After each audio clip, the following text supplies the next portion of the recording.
सोच रहे होंगे ये पूरे इंटरनेट पे बॉयकॉट मालदीव्स क्यों ट्रेंड कर रहा है कि क्या भारतीय नहीं जा पाएंगे मालदीव।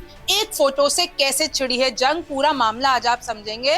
और आई एम श्योर कि आपने इतने सालों से सेलिब्रिटीज की मालदीव्स में वेकेशन मनाते फोटोज को देख के कभी तो सोचा होगा कि भैया हम भी घूमने जाएंगे। आप में से आधे लोग तो वहां पर घूम के आ भी गए होंगे। और आपने ये भी नहीं सोचा होगा कि अचानक से लक्षद्वीप के समुद्र पे प्रधानमंत्री मोदी क्यों पहुंच गए, पोस्ट क्यों शेयर की, वहां पे स्नोरकेलिंग क्यों की। तो इसके पीछे एक बहुत बड़ा राजनीतिक स्टेप था जो आज आपको जान लेना चाहिए। इसका नतीजा है कि आज बॉयकॉट मालदीव्स ट्रेंड कर रहा है। यहाँ तक कि जो सेलिब्रिटीज कहते थे कि भैया हमको वो डेस्टिनेशन बहुत पसंद है, आज वो कह रहे हैं कि वहां आप मत जाइए। मालदीव्स के मंत्री भारतीयों को गाली दे रहे हैं, प्रधानमंत्री मोदी को गाली दे रहे हैं। तो ये पूरा मामला क्या है, आज रिमझिम के 5 पॉइंट्स में आप समझिए कि मोदी की फोटो से कैसे छिड़ी जंग, कि कैसे एक ट्वीट होता है मोदी के हैंडल से और उसके बाद ये विवाद इतना बढ़ जाता है कि अब वो विकराल रूप ले चुका है और अब बात भारतीयों की इज्जत पर आ गई है।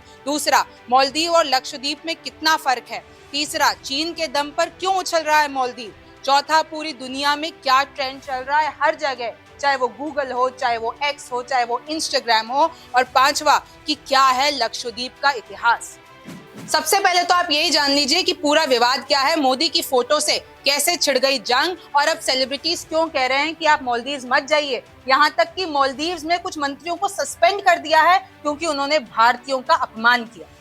अचानक 4 जनवरी को पीएम मोदी लक्षद्वीप के समुद्र किनारे फोटोज पोस्ट करते हैं। सबको लगा घूम रहे होंगे, फन कर रहे होंगे, पर नहीं, इसके पीछे एक बहुत बड़ा मकसद था भारतीय बीचेस का बढ़ावा, मकसद था लक्षद्वीप में टूरिस्ट बढ़ाना, मकसद था ट्रेंड सेट करना। लेकिन पता नहीं क्यों मालदीव्स के मंत्री इन फोटोज के बाद मोदी जी और भारतीयों को गाली देने लगे। मरियम शिनुआ, जो कि मालदीव्स यूथ एम्पावरमेंट मंत्रालय की डिप्टी मिनिस्टर हैं, वो मोदी को जोकर लिख रही हैं, इजराइल का कठपुतली बता रही हैं। और दूसरे मालदीव के मंत्री जाहिद रमीज ने कहा कि हमारे साथ कंपटीशन करने का विचार भ्रामक है। वह हमारे द्वारा प्रदान की जाने वाली सेवा कैसे प्रदान कर सकते हैं, वे इतने साफ कैसे हो सकते हैं, कमरों में इतनी स्मेल आती है वहां पर, तो हमारे साथ कंपटीशन तो मुमकिन नहीं है। फिर सोशल मीडिया पर शुरू हुई मालदीव्स वर्सेस इंडिया की जंग। दोनों तरफ से अटैकिंग मीम्स की बरसात हुई। भारतीयों ने #बॉयकॉट मालदीव्स के ट्रेंड चलाए। यहाँ तक कि मालदीव्स के कुछ समझदार नेताओं ने अपने ही मंत्रियों मरियम शिनुआ और जाहिद रमीज को लताड़ा कि कैसे अब भारत के पीएम और वहां के लोगों के लिए अपशब्द बोल सकते हो। मालदीव के पूर्व राष्ट्रपति मोहम्मद नशीद ने अपने ही देश के उन नेताओं को नसीहत दी जो पीएम मोदी की लक्षद्वीप यात्रा का मजाक उड़ा रहे थे। उन्होंने कहा कि मंत्री मरियम शिनुआ द्वारा इस्तेमाल की गई भाषा घटिया थी। उन्होंने कहा कि भारत मालदीव की सुरक्षा और समृद्धि के लिए एक प्रमुख सहयोगी है। भारत का खौफ इतना है कि मालदीव सरकार को ऑफिशियल स्टेटमेंट जारी कर माफी मांगनी पड़ी और अपने उन नेताओं के बयानों से किनारा करना पड़ा। पर अब तो मालदीव का नुकसान हो ही चुका है। ये सेलिब्रिटीज के ट्वीट देखिए, अक्षय कुमार, सलमान खान, श्रद्धा कपूर, जॉन इब्राहिम, कंगना रनौत, जिनका फेवरेट वेकेशन स्पॉट मालदीव्स था, आज मालदीव्स के खिलाफ पोस्ट डाल रहे हैं और लक्षद्वीप को प्रमोट कर रहे हैं, भारतीय बीचेस को प्रमोट कर रहे हैं। कई भारतीयों ने इस विवाद के बाद तो अपनी टिकट्स वहां की कैंसिल करा दी। कोई कह रहा है कि कहीं अब भारतीय वहां जाएंगे तो उनके साथ बुरा और गंदा व्यवहार तो नहीं होगा। दूसरा है कि अब पूरे भारत में लक्षद्वीप को प्रमोट किया जा रहा है, भारतीय बीचेस को प्रमोट किया जा रहा है। कई लोगों ने अपनी मालदीव्स की टिकट कैंसिल कर दी है। तो दूसरा सवाल यही है कि मालदीव और लक्षद्वीप में कितना फर्क है। अगर आप वेकेशन के लिए जाना चाहते हैं तो आपको कैसे मालदीव और लक्षद्वीप में सेम चीजें मिलेगी, लेकिन लक्षद्वीप में कम पैसों में, क्योंकि वो भारत का हिस्सा है। अब लोग ये कह रहे हैं कि ये जो honeymoon, vacation, wedding destination, solo trip का डेस्टिनेशन और ट्रेंड मालदीव बना हुआ है, उसे अब हम खत्म करेंगे। क्यों भारतीय वहां जाकर उनकी टूरिस्ट इंडस्ट्री को बढ़ाएं और क्यों उनकी इकोनॉमी को बढ़ाएं, जबकि सेम मजा कम पैसों में भारतीयों को भारत में ही सुंदर बीचेस में मिल सकता है, जिनमें से एक है लक्षद्वीप। मालदीव की पूरी अर्थव्यवस्था मछली पालन और पर्यटन पर निर्भर है। भारत से सबसे ज्यादा पर्यटक मालदीव जाते हैं। 2020 में जब कोरोना था तब भी इनका टूरिज्म में योगदान 11% था। ट्रैवल ट्रेंड मालदीव की रिपोर्ट के मुताबिक 2022 में भी भारतीय टूरिस्ट नंबर 1 पर रहे। यहाँ 2,40,000 भारतीय टूरिस्ट पहुंचे, जिनका मार्केट शेयर 14% रहा। दूसरे नंबर पर रूस, तीसरे पर यूके, इसके बाद Germany, Italy, US, France, Spain, दक्षिण कोरिया और स्विट्जरलैंड के टूरिस्ट की सबसे ज्यादा संख्या रही।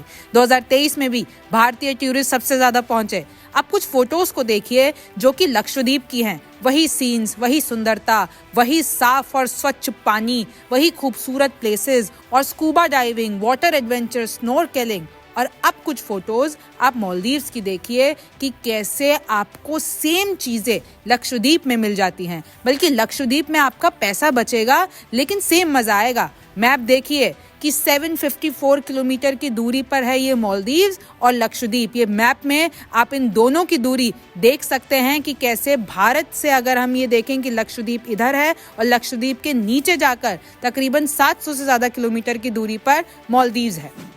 तीसरा है कि मालदीव सरकार को भारत के खौफ की वजह से अपने मिनिस्टर को सस्पेंड करना पड़ा है। वहां के नेता आपस में लड़ रहे हैं कि भारत पे आपने उंगली कैसे उठाई, और वहां के लोग कुछ चीन के दम पर उछल रहे हैं। इसके पीछे की क्या राजनीति है वो आप इस पॉइंट से समझिए। ये पूरा मालदीव वर्सेस लक्षद्वीप विवाद ऐसे समय पर हुआ है जब ऑलरेडी दोनों देशों के बीच तनाव की स्थिति फॉरेन पॉलिसीज को लेकर है। जैसे ही मालदीव में नई सरकार यानी राष्ट्रपति मोहम्मद मुइज़िज़ सत्ता में आए, तब से जाकर चीन के करीबी हो गए और भारत सरकार को कहने लगे कि अपने सैनिक अब मालदीव से हटाओ। अब तनाव और बढ़ गया है और कहीं ना कहीं इसे पीएम मोदी के कड़े संदेश के तौर पर देखा जा रहा है कि अब मालदीव्स पर भारत मेहरबान नहीं रहेगा, अब उनको सबक मिलेगा। भारत विरोध के बाद अब लगातार मालदीव के बॉयकॉट की बात सोशल मीडिया पर की जा रही है। मालदीव और भारत की जनता एक्स पर भिड़ी हुई है। इसी बीच मालदीव के कई लोग कह रहे हैं कि उन्हें भारतीय टूरिस्ट चाहिए ही नहीं। ऐसे में सवाल उठता है कि मालदीव को क्या इससे कोई फर्क नहीं पड़ने वाला। दरअसल मालदीव में चीनी टूरिस्ट तेजी से बढ़ गए हैं। चीन के टूरिस्ट संख्या के हिसाब से 2022 की लिस्ट में 27वें नंबर पर थे। 2023 में अचानक उनकी संख्या में उछाल देखा गया है। अब ये सीधे तीसरे नंबर पर पहुंच गए हैं। भारत और रूस का मार्केट शेयर मालदीव के टूरिज्म में 11.1% है और वहीं चीन 10% पर पहुंच गया है। चीन यूके को पीछे कर संख्या के लिहाज में तीसरे नंबर पर पहुंच गया है। चौथा है कि हर भारतीय जो सपना देखता था कि भैया वेकेशन या हनीमून या सोलो ट्रिप पे हम मालदीव जाएंगे, आज वो क्यों कह रहा है बॉयकॉट मालदीव्स, और ये पूरी जगह ट्रेंड क्यों कर रहा है और राजनीति पर इसका क्या असर पड़ा है। अब ये कुछ फोटोज देखिए कि कैसे गूगल ट्रेंड्स, एक्स, इंस्टा और हर जगह ये सारे हैशटैग्स ट्रेंड कर रहे हैं। Lakshadweep, Maldives, explore Indian islands. Bharat का हर बड़ा सेलिब्रिटी, चाहे एक्टर हो, इन्फ्लुएंसर हो, पत्रकार हो, क्रिकेटर हो, भारतीय समुद्र का प्रचार कर रहा है और मालदीव्स के खिलाफ बोल रहा है। जनता भी इसी काम में लग गई है, अपनी टिकट्स तक कैंसिल करवा दी हैं। पूरे इंटरनेट पर अभी यही छाया हुआ है। और ये भी सुन लीजिए कि भारत की ताकत देखिए कि कैसे मालदीव्स को तीनों मंत्रियों को सस्पेंड करना पड़ा जिन्होंने पीएम मोदी और भारतीयों को गाली दी थी और अपमान किया था। और मालदीव्स के बड़े मंत्रियों के ये ट्वीट्स देखिए कि कैसे अपने ही नेताओं की लताड़ लगा रहे हैं। और पांचवा है कि आई एम श्योर आपको लक्षद्वीप का इतिहास नहीं पता होगा, तो इस छोटी सी कहानी से आप लक्षद्वीप के बारे में जान लीजिए और कैसे अब मालदीव्स वर्सेस लक्षद्वीप ने इतनी बड़ी जंग का रूप ले लिया है। तो आप सबसे पहले लक्षद्वीप के बारे में जानिए। लक्षद्वीप भारत का सबसे छोटा केंद्र शासित प्रदेश है। यहाँ की 96% आबादी मुस्लिम है। लक्षद्वीप की राजधानी कवरत्ती है। 2011 की जनगणना के अनुसार लक्षद्वीप की जनसंख्या कुल 65,000 है। यहाँ की साक्षरता दर 91.82% है, जो भारत के कई बड़े शहरों से ज्यादा है। वहीं मालदीव की आबादी 5.21 लाख है और भारत की 140 करोड़ की जनता। आजादी के बाद लक्षद्वीप भारत और पाकिस्तान में से किसी के भी अधिकार क्षेत्र में नहीं था, क्योंकि दोनों ही पहले मेनलैंड देशों को अपने साथ जोड़ने की कोशिश कर रहे थे। अगस्त आखिरी में पाकिस्तान के लियाकत अली खान ने सोचा कि लक्षद्वीप मुस्लिम बहुल इलाका है और भारत ने अभी तक इस पर दावा नहीं किया है, तो क्यों ना अपना अधिकार जमा लिया जाए। लेकिन पाकिस्तान का ये इरादा जैसे ही भारत को पता चला तो सरदार पटेल ने निर्देश दिया कि जितनी जल्दी हो सके लक्षद्वीप पर अपना कब्जा कर लिया जाए। लक्षद्वीप में भारत का राष्ट्रीय ध्वज लहरा दिया जाए। उधर पाकिस्तान की फौज भी रास्ते में ही थी। आखिरकार भारत की सेना पहले लक्षद्वीप पहुंच गई और तिरंगा फहरा दिया गया। कुछ ही समय बाद पाकिस्तान का युद्धपोत भी वहां पहुंच गया, मगर भारत का तिरंगा झंडा देखकर दबे पांव वापस लौट गया। तब से लक्षद्वीप भारत का अभिन्न अंग है। अगर हमारी सेना को आधे घंटे की भी देरी हो जाती तो आज स्थिति कुछ और भी हो सकती थी। राजधानी कवरत्ती में भारतीय नौसेना का बेस INS द्वीप रक्षक बना हुआ है। इससे चीन और पाकिस्तान में आने वाले किसी भी बड़े खतरे को टाला जा सकता है। केंद्र शासित प्रदेश भारत की मुख्य भूमि से दूर होते हैं, जनसंख्या और क्षेत्रफल में भी काफी छोटे होते हैं। इस कारण उन्हें राज्य का दर्जा नहीं दिया जा सकता है। लक्षद्वीप को भी भौगोलिक कारण ही केंद्र शासित प्रदेश का दर्जा दिया गया है। तो देखिए, पूरा मामला आपको अब तक क्लियर हो गया होगा कि कैसे अब मालदीव जाना आप भूल जाइए, क्योंकि पूरे भारत में ये बाढ़ आई हुई है, वर्सेस लड़ाई चल रही है, बात इज्जत की आ गई है। अब इसमें आगे क्या होता है वो देखना होगा, लेकिन मालदीव ने माफी मांग ली है। आप न्यूज़ 24 देखते रहिए, रिमझिम के 5 पॉइंट्स देखते रहिए। मैं हूं रिमझिम जेठानी, फिर मुलाकात होगी। नमस्कार, मैं हूं मानक गुप्ता।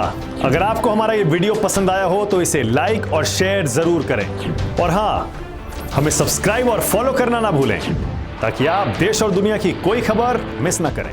तो जुड़े रहिए हमारे साथ और देखते रहिए न्यूज़ 24।